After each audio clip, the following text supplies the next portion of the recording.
Before the existence of heaven and earth, everything was shrouded in mist, silent, separate, solitary, unchanging, eternal, and continuously revolving. It was capable of becoming the mother of all things. Lao Tzu reflects, "I do not know its name, so I call it Tao. If I must name it, I would call it great." Greatness signifies the ability to expand into space, and such expansion is far-reaching. Yet this vastness eventually returns to the original point. To understand this, let's delve deeper. Before heaven and earth came into existence, everything was enveloped in mist, silent, separate, unchanging, and eternal. This mist was the source, destined to be the mother of all creation. Interestingly, modern science resonates deeply with this perspective. While religions often claim that creation occurred on a specific day, science tells a different story. It reveals that creation is not an event, but a transformation. Before Earth existed, the universe was filled with this mist, this nebulous matter. It is this nebula that forms the foundation of our cosmos. Lao Tzu, perhaps one of the first in human history to mention this mist, describes it as neither born nor perishable. Just as a drop of water evaporates into invisibility, this world transitions between solid and vaporized states. Yet, destruction and creation are merely transformations, not ends or beginnings. From a scientific standpoint, every substance exists in three states: solid, liquid, and gas. Even stone at a certain temperature can become liquid or gaseous. If Earth were brought close to the sun, it would transform from solid to vapor. This transformation is the essence of mist formation. Lao Tzu's insight aligns remarkably with modern scientific findings. He observes, before this creation, everything was filled with mist. When this mist condenses, worlds are formed, and when it dissipates, those worlds dissolve back into mist. In this view, there is no creation or destruction, only transformation. When water evaporates, it doesn't cease to exist, it simply changes its form. Similarly, Lao Tzu asserts that existence and non-existence are merely different states of being. Science, too, affirms that matter is indestructible. We cannot completely destroy anything, it merely transitions from one state to another. Creating something from nothing is impossible. Lao Tzu uses this reasoning to challenge the concept of a creator. He argues that the idea of creation itself is naive. Those who believe in a creator god often find themselves in a paradox. After all, creating something from nothing is an impossibility. If God is a creator, he can only assemble what already exists, like a potter shaping clay into a pot. If God could create something from absolute nothingness, it would remain an illusion, a mere dream. Hence, Adi Shankaracharya aptly states that if God is the creator, then this creation is Maya, an illusion. When we consider creation as an illusion, it becomes difficult to perceive its creator as the truth. If the world is Maya, illusion, its creator too becomes a part of this illusion. Adi Shankaracharya, one of the greatest thinkers of this world, attempted to resolve this dilemma. He stated that if the world is Maya, then God too is a part of it. Only when one transcends even God does one attain Brahman, the ultimate reality. Lao Tzu explains this even more simply. He says there is no need for the concept of a creator. The world is eternal and operates on its own set of rules, which he calls Tao. The difficulty arises when we impose human language and thought on everything. When we imagine God as a person, we lean towards childish notions of religion. We start seeing God as a being sitting in the heavens, keeping an account of our actions. But this idea is immature. If God were to keep track of every small or big act of ours, he would likely lose his mind. When we perceive God as a person, we plead with him. If our wishes are granted, we are happy. If not, we become disappointed.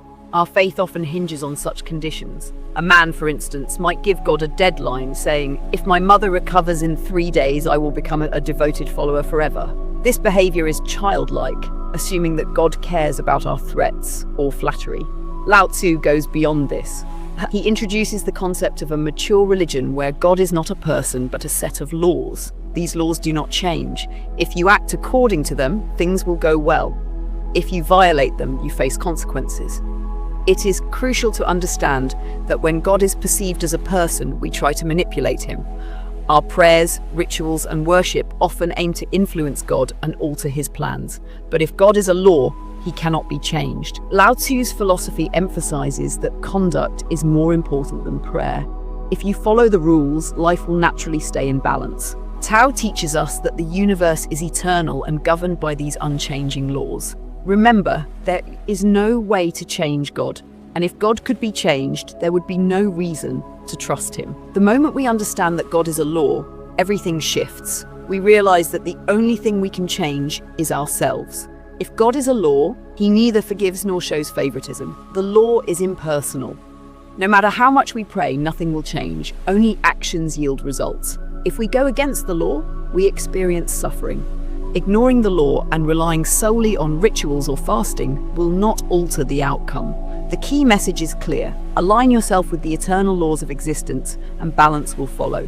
Only through understanding and action can one achieve harmony in life. The law is the essential truth of life, just like gravity. No matter how much you pray to avoid getting hurt when you fall, the law won't listen. But if you align yourself with the law, if you adjust and work in harmony with it, then there won't be any possibility of falling.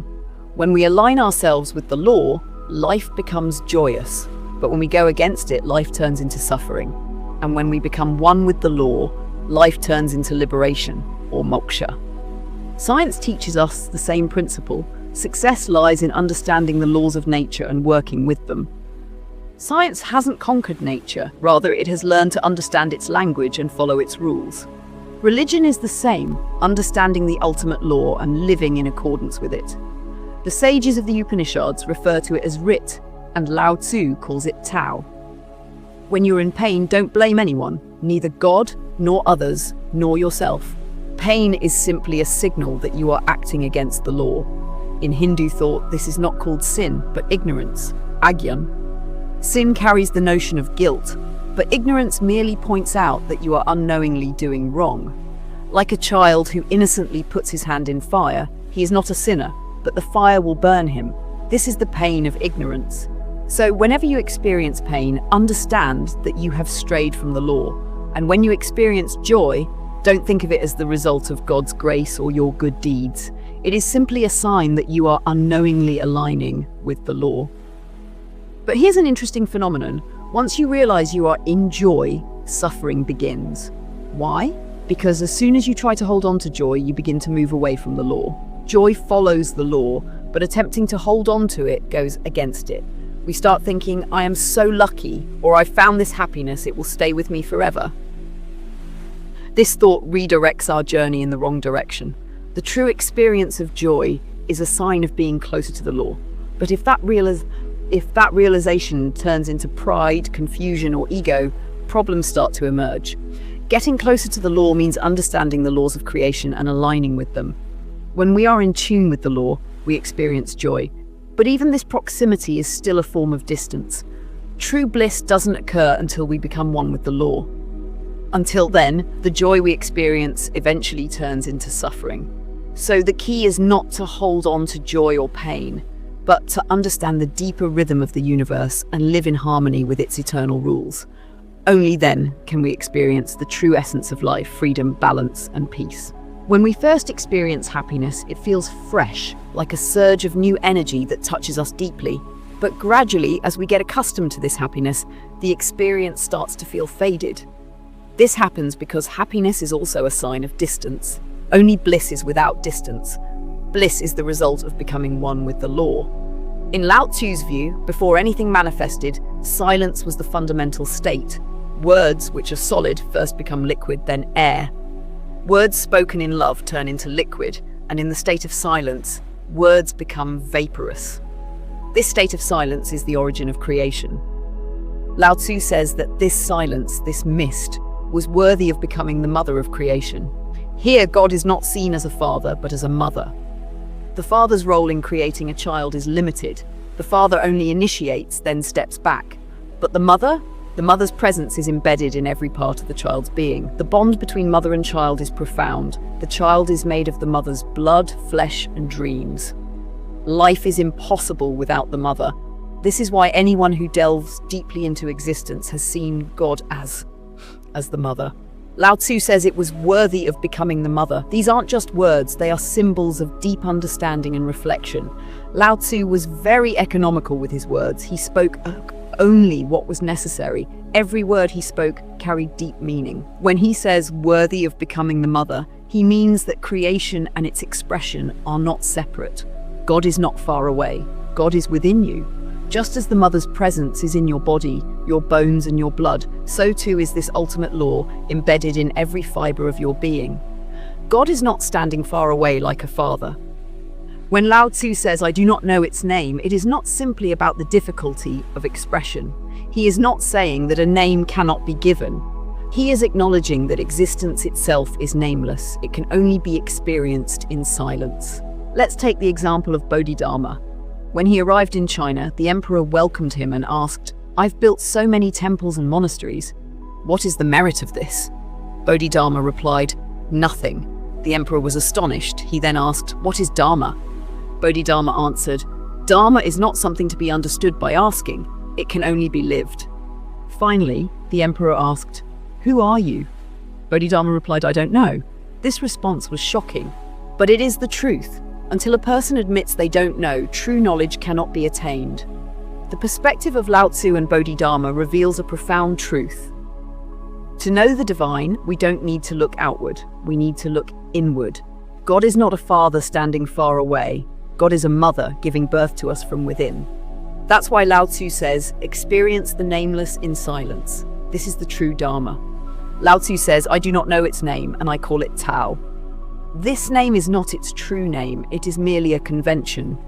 Just like a child is given a name after birth, but the child doesn't truly have a name. The name is simply a way to call, a temporary arrangement. However, over time, we forget that the name is only a formality. We begin to identify ourselves with the name. When someone insults our name, we feel the insult is directed at us. But if we understand that a name is merely a tool for identification, such things won't affect us. Lao Tzu points this out. He says, "If I must give it a name, I will call it great." Great means so great that it has no boundaries. It is something that continually expands, whose reach is limitless. Science today speaks in similar terms. Modern physics tells us that the universe is not static, it is constantly expanding. This challenges our traditional thinking. Our minds are always looking for some boundary, but the universe has no boundaries. Great means something beyond our grasp and understanding, something we can never fully comprehend, something that cannot be measured by our standards. Lao Tzu further says that not only is this vastness infinite, but it is also ever-expanding. This idea is even more challenging.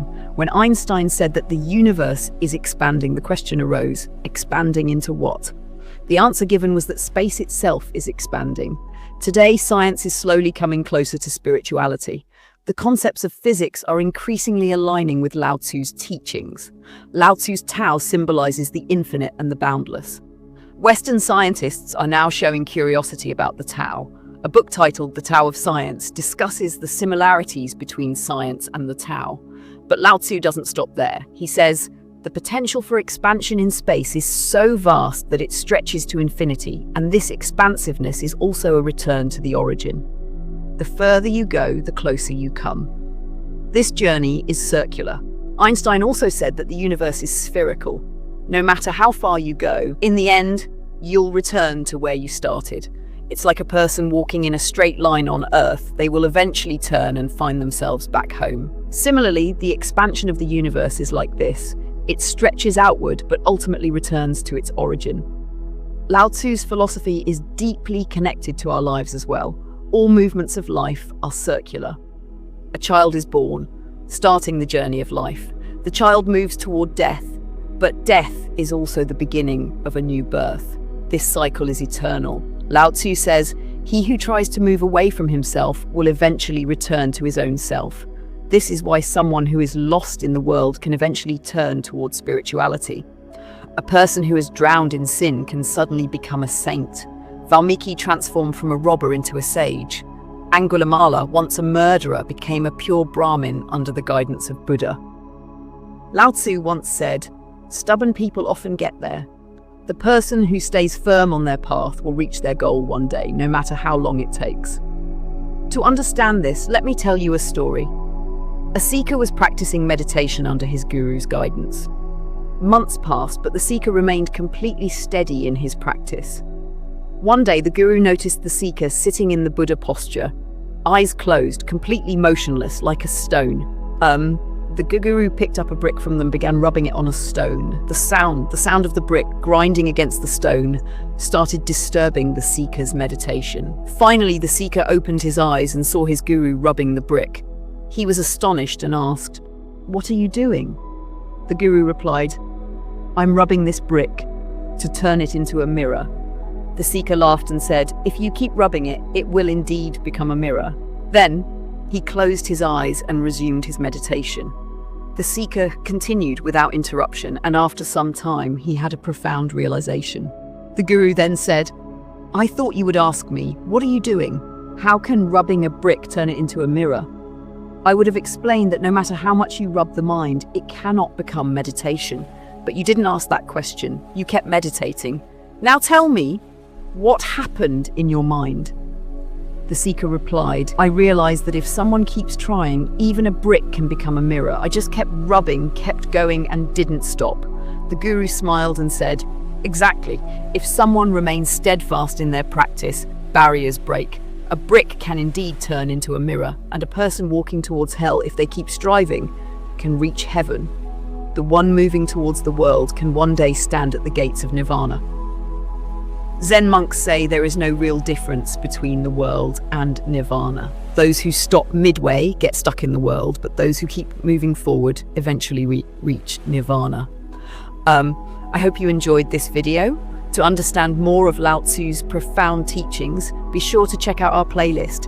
And for more awareness and inspiration, don't forget to subscribe to our channel. Thank you.